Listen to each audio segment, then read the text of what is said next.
Ready?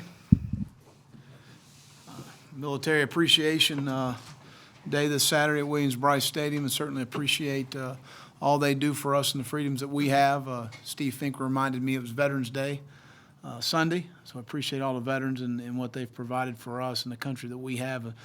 November 11th, 1918, end of World War I, just in case you were wondering, and that signifies that day.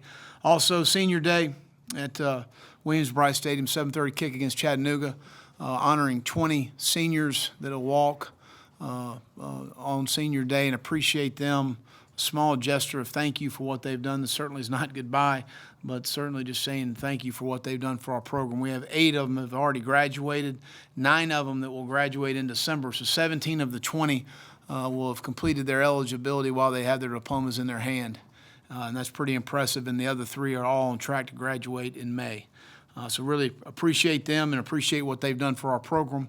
And they meant an awful lot, especially in a coaching change and transition and helping build the foundation of our program as we move forward, and we certainly appreciate that. Injury report, Jalen Dickerson has a hamstring. He'll be out this week, and Aaron Sterling probably will not be back this week with the knee. We're still kind of work through that and see what we need to do as we move forward.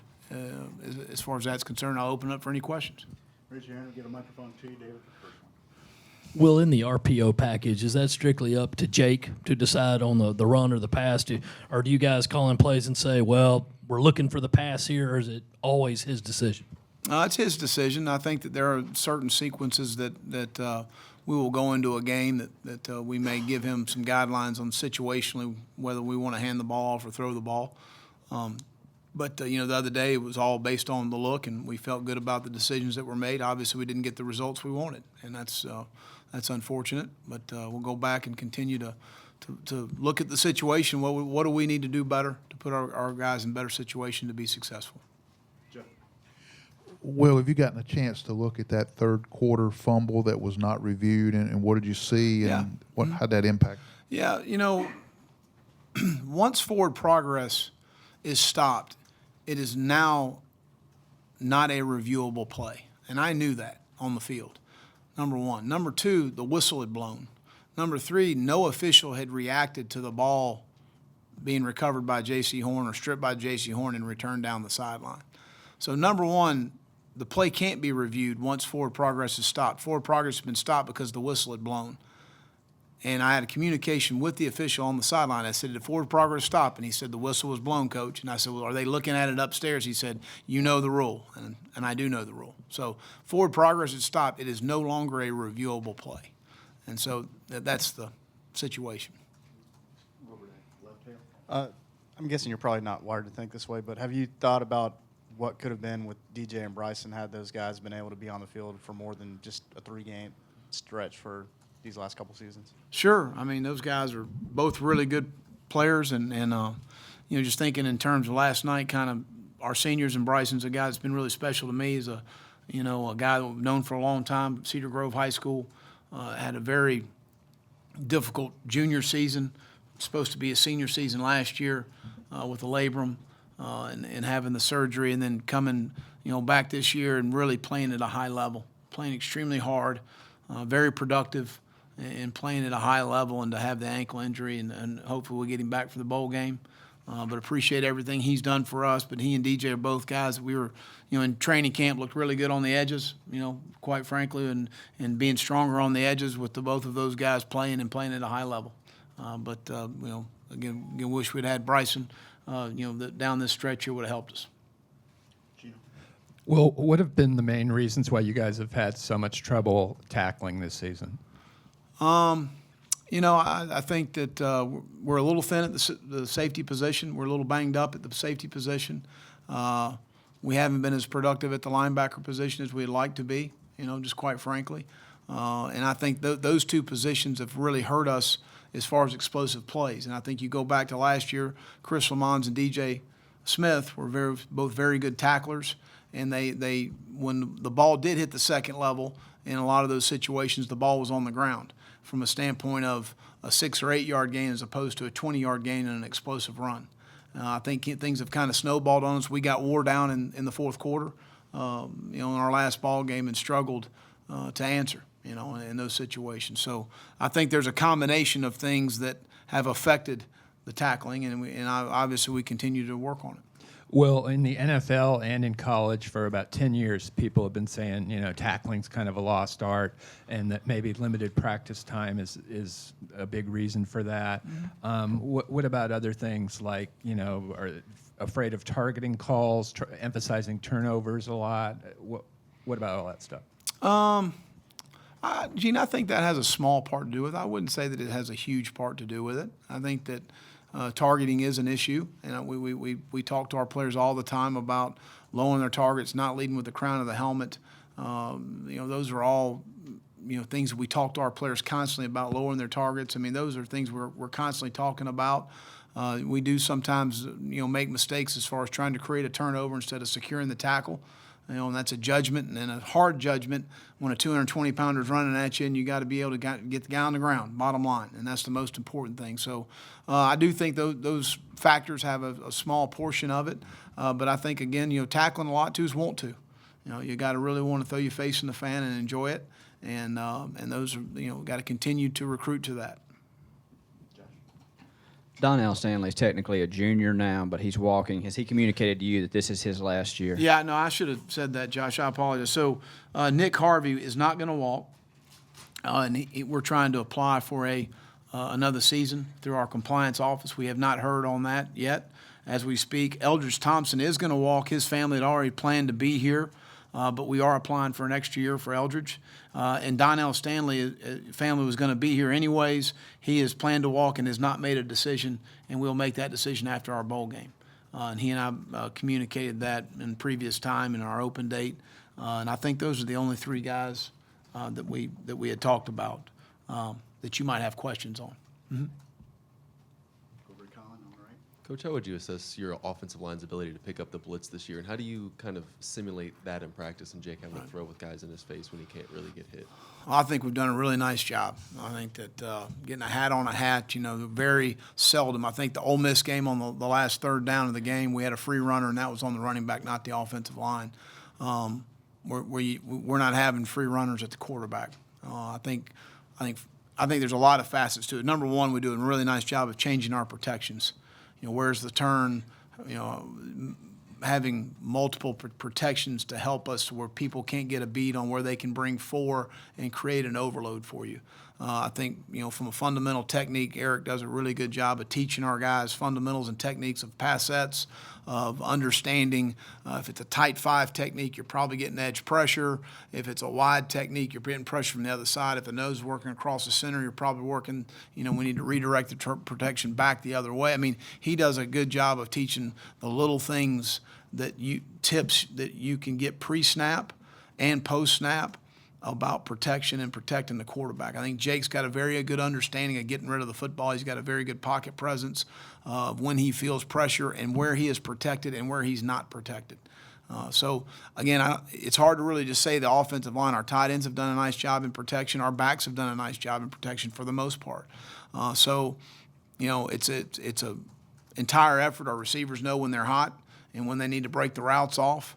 So it's an effort through our entire offensive staff. I think you go back to mixing the protections with Brian as far as the play calls are concerned, and then the fundamental day-to-day with Eric and the teaching, and you got to credit our players of executing on Saturday. But I think we've done a nice job of protection.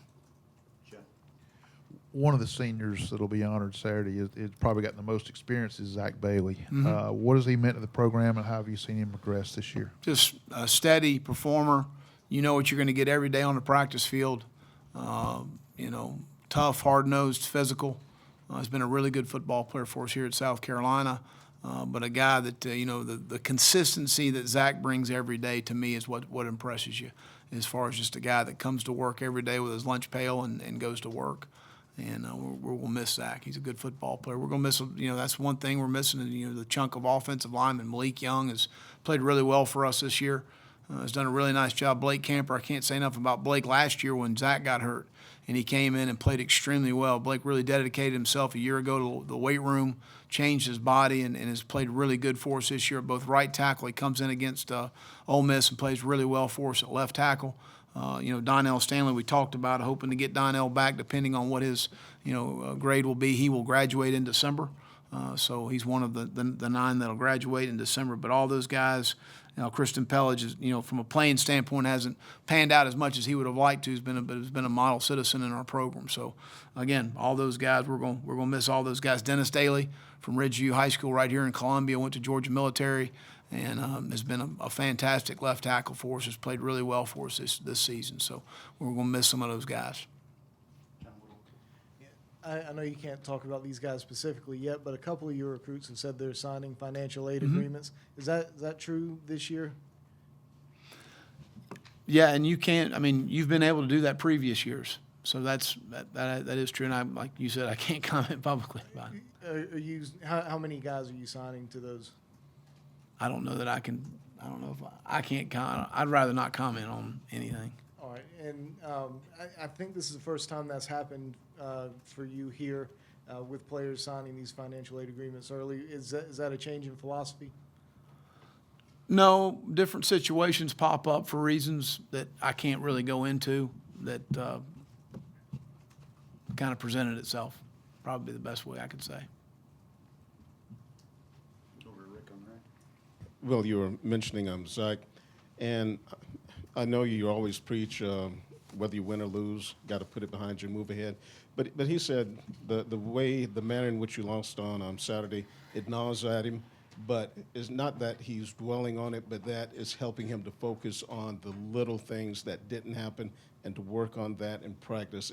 Is that something you emphasize with your kids? Is it easier to get their attention when they suffer a disappointing, heartbreaking loss like that? I think there's always teachable moments, and there's certainly easier to teach, unfortunately, after a very difficult loss. We've been really good in one-score games. And our guys understand that. They understand that those games are going to come down to probably 3 or 4 or 5 plays in the fourth quarter that determine the game. And our guys understand that. We talk about it all the time, and we've been on the winning side of that a bunch. So they understand those 3 or 4 or 5 plays. And the interesting part of that, you never know when they're going to come. We've got to come out on top in those situations. That's the bottom line. And our guys understand that. And we've been really good in one-score games for a reason. They understand when that crunch time comes, as coaches, we got to put our guys in positions to be successful, and players got to execute in those times. And so I think that's most of anything what he's referring to.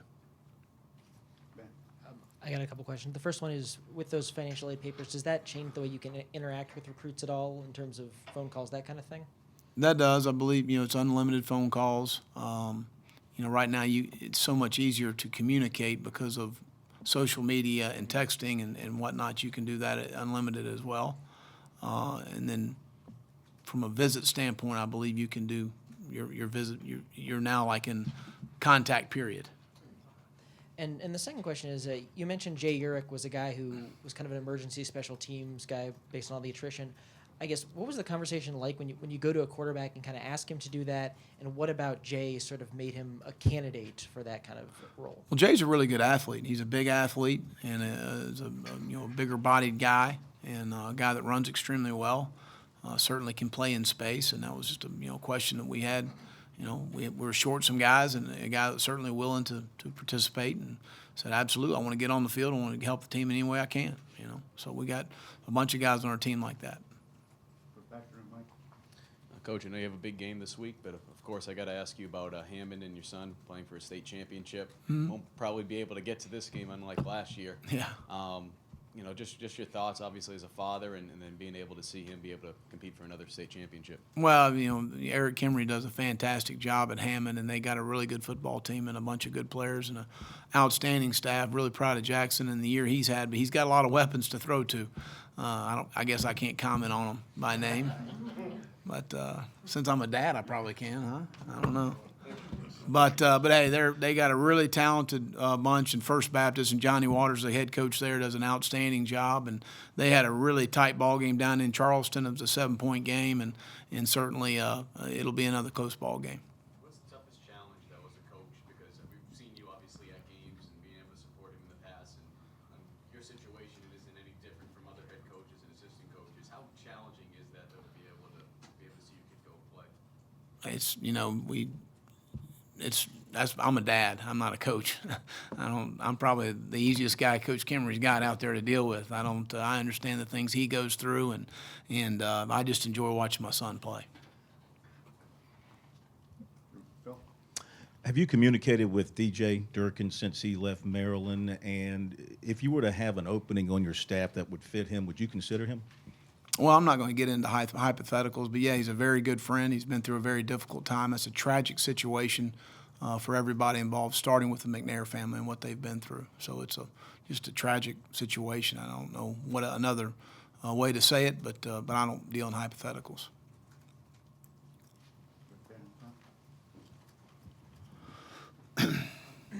With this senior class, has it been helpful to have guys who sort of know what it's like to be on a losing team and been able to translate that and kind of spur guys on? And does a program lose a little bit of something when there are guys who don't really have that kind of experience? I don't know that losing does a lot for you. At the end of the day, guys that want to have a championship expectation, that's what we have in this program. You got a coaching staff that's been a part of 10 national championships and close to 30 conference championships. We know what it takes to win and be successful. And our expectation is higher than anyone else around here. I can assure you of that. Questions for Coach? Josh? Does the every week is a season thing get tested, particularly this week when you have a lower level opponent and your rival coming up at the end of the year? I don't think so, Josh. I think our guys are very mature to understand that it's about our preparation this week.